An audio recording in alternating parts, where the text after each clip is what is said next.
What is up, everybody?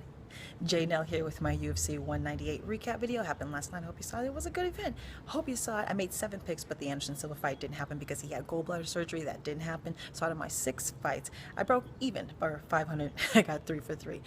Although I'm not quite sure about those decisions, but let's get into it. First up on the prelims, I chose Damian Maia to beat Matt Brown. He did. This was like 2 3/4 rounds of Damian Maia just basically riding his back with that triangle guard, having his way with him on the ground, and then eventually submitting him via rear naked choke on the ground. He just broke a record, most wins, something like that in the welterweight division. He's barking for a title shot now, and the man's got a good case. Let me know who you think should be next for Damian Maia. Next up on the main event, I chose Corey Anderson to beat Mauricio Shogun Hua. He did not.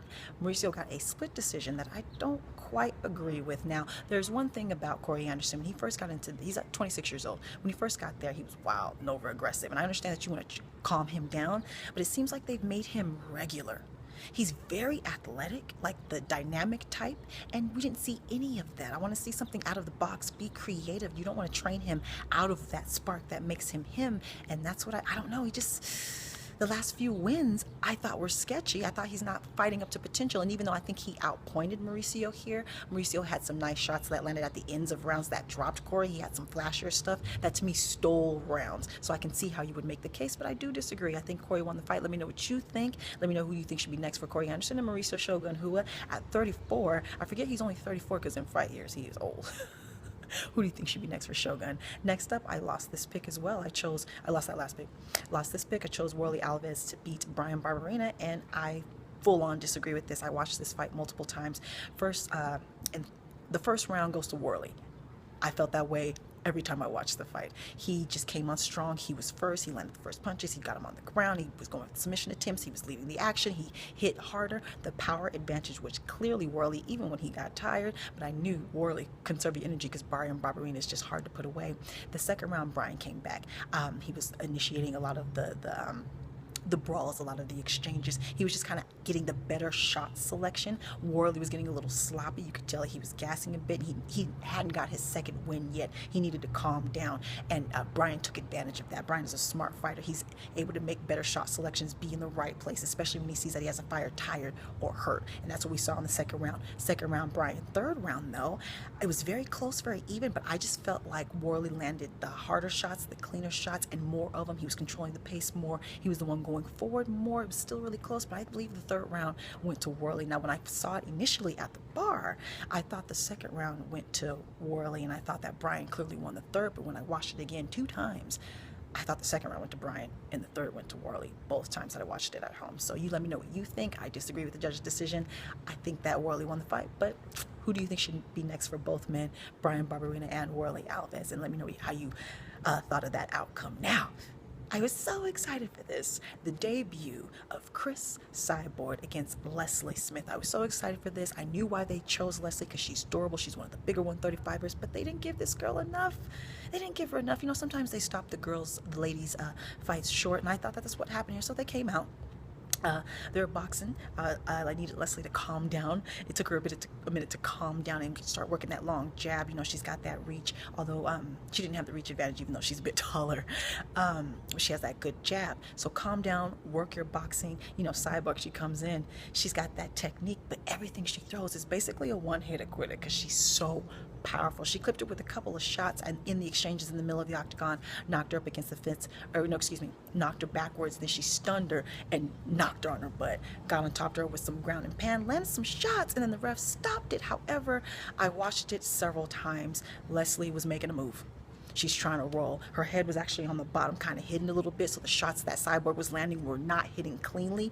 Yes, there were a couple that stunned her, but she was not out. She was trying to roll. She was trying to move. Leslie Smith is one of the toughest chicks in MMA. Just give her a little bit more time. I think she would have lost anyway. But just give her a little bit more time. She could have tried to tie her up. She was throwing them, you know. Short, early stoppage, in my opinion, early stoppage. Let me know what you think. But Cris came in like a beast. She's a star. The crowd loved her. She got one of the biggest pops of the night. Very proud of her. And she said in the post-press conference, no, she's not going to try to go down to 135 because this was a catch weight at 140. She came in at 139. She's like, no, I want to expand women's MMA, so I'm not going to leave my division. And I totally get that. You want women's MMA to grow.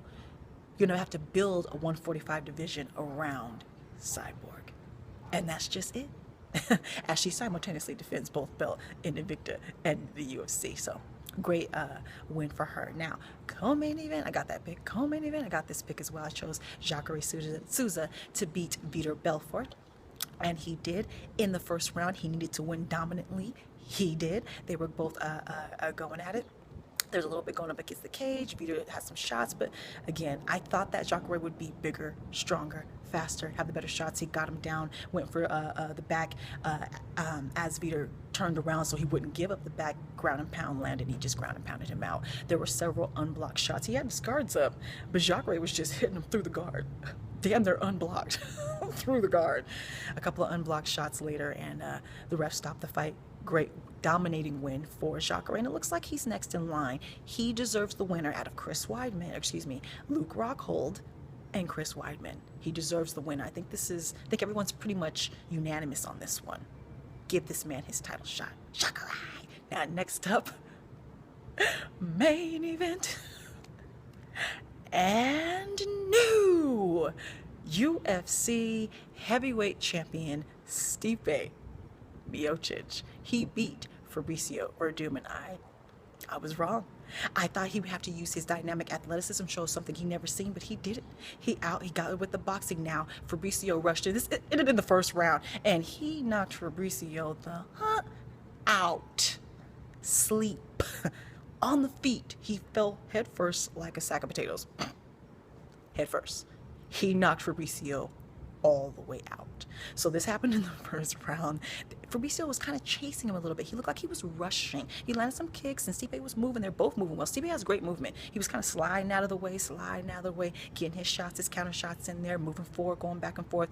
Fabricio, like I said, he was just kind of reaching a little bit. He kind of went for a little desperate takedown where he kind of grasped at a leg there. He had some kicks, and as Fabricio was kind of rushing in, Stipe was backing up. So he was doing this while backing up through, I believe, a right hand clean. No, I think it was a left. Someone correct me if I'm wrong. Clean on the chin that turned Fabricio's entire head and dropped him out on the feet. KO. And new. And the funny thing is, no offense, Stipe, but the moment I saw this victory, I was like, oh my God. I smiled because I can't help it because I love Stipe Miocic because he's such a nice guy. But I immediately thought to myself, this is great. Stipe ain't going to defend that belt not once. And not because it's Stipe, but I honestly think we're going to see this heavyweight title just bounce. I think it's going to bounce for a while. Next up, it seems like it's going to be Alistar, and I wouldn't be surprised if Stipe doesn't make it past Alistar, or if it's Fabricio again. I wouldn't be surprised if Fabricio took that belt right back. And again, that's nothing against Stipe, but I just think we're in the realm of the heavyweights where it's kind of competitive, and I think we're just going to see that belt bounce back and forth. But who knows? Who knows? Apparently, this is the first championship for Cleveland. Apparently Cleveland has no championship, so he's the first to bring that home. Couldn't happen to a nicer guy. Again, I didn't pick him, but I found myself smiling and very happy for him because he's just such a nice guy. So good for him. Who do you think should be next for Stipe? Should it be a rematch for Fabricio, or should it be Alistar Overeem? I think it's going to be the Reem. Give him the Reem. Let me know how you done on your picks, any injury updates. I thought it was a great event. Give me your thoughts. Follow me on Facebook, Twitter, and Instagram, where I will have 15-second predictions and recap videos. Subscribe, like, talk to me, take care, and goodbye.